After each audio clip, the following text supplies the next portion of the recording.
For almost 3 decades, the Royal Rumble has become one of the most exciting events of the WWE year.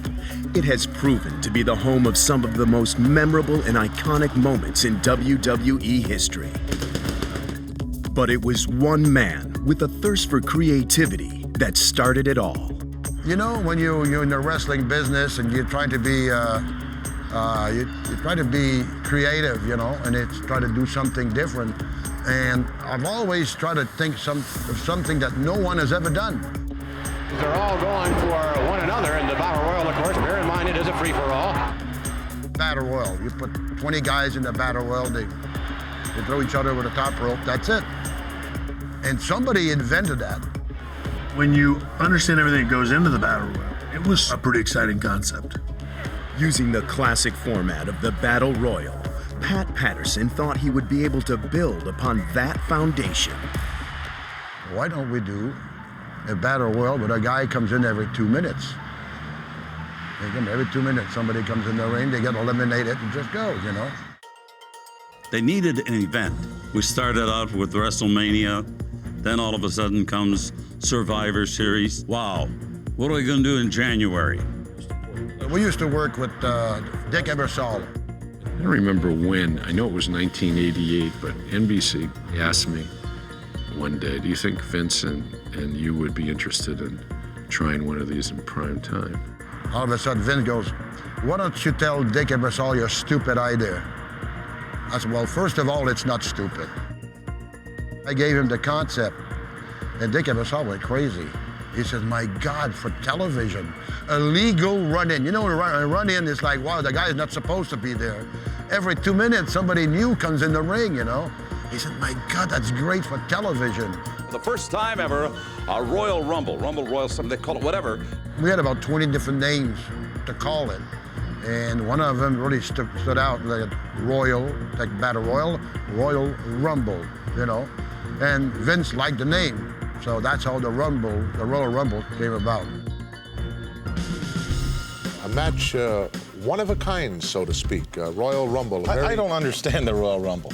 You don't understand? Nobody's made it clear to me yet. The concept was brilliant. Every man for himself. There are no allies, only enemies. It's friend versus friend, foe versus foe, until only one man is left standing.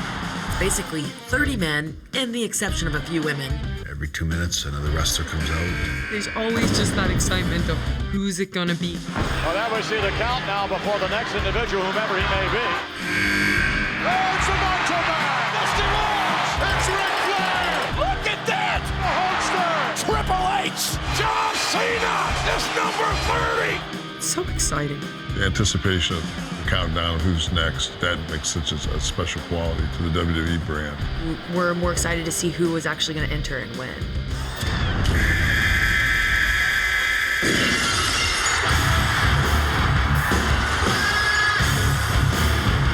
If you're picked like number 1 or number 2 and there's 30 guys, it's going to be a long day. Triple H and Ray have been in this Royal Rumble for 56 minutes. One by one, they're all thrown over the top rope. There's one guy left out of 30. That guy gets his shot at the World Heavyweight Championship. Batista is going to headline WrestleMania. It's turned into one of the top 2 or 3 pay-per-views in the WWE since the day of its inception.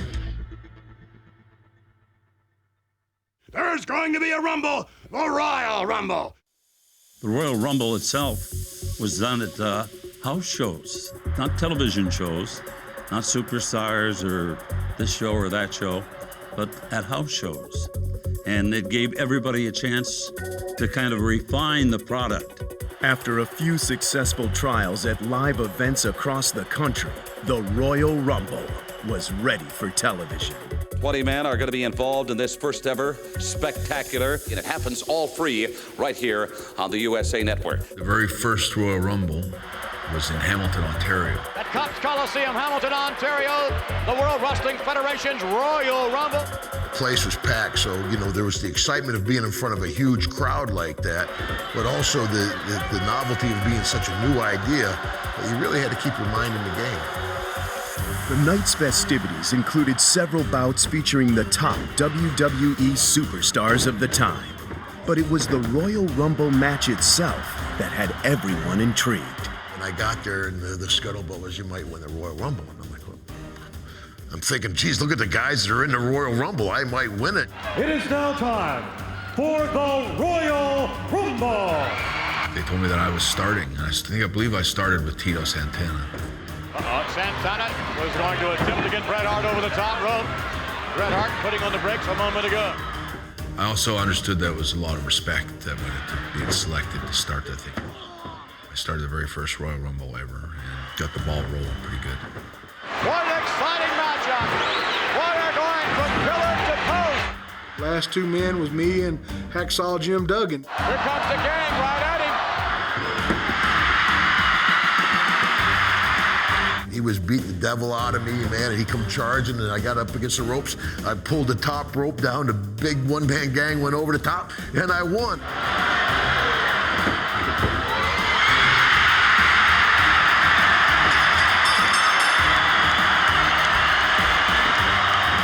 Took the big bump over the top rope, I guess it's a big bump. I look at it, it looks all right.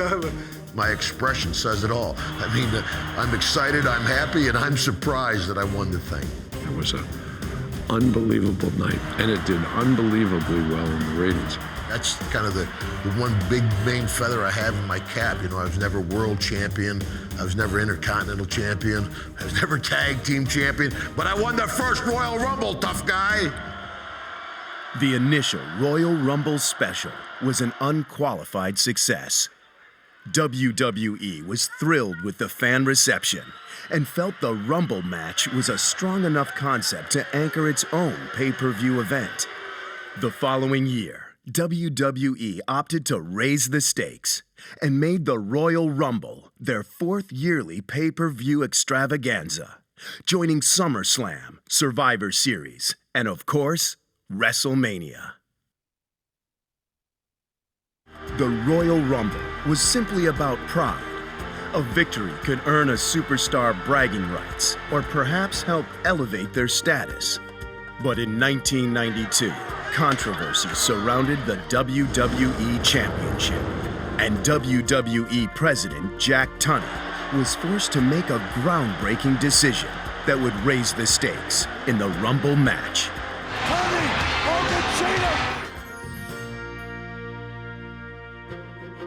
I have little choice but to decree the WWF title vacant and to declare that the winner of the 30-man Royal Rumble will now become the undisputed WWF champion.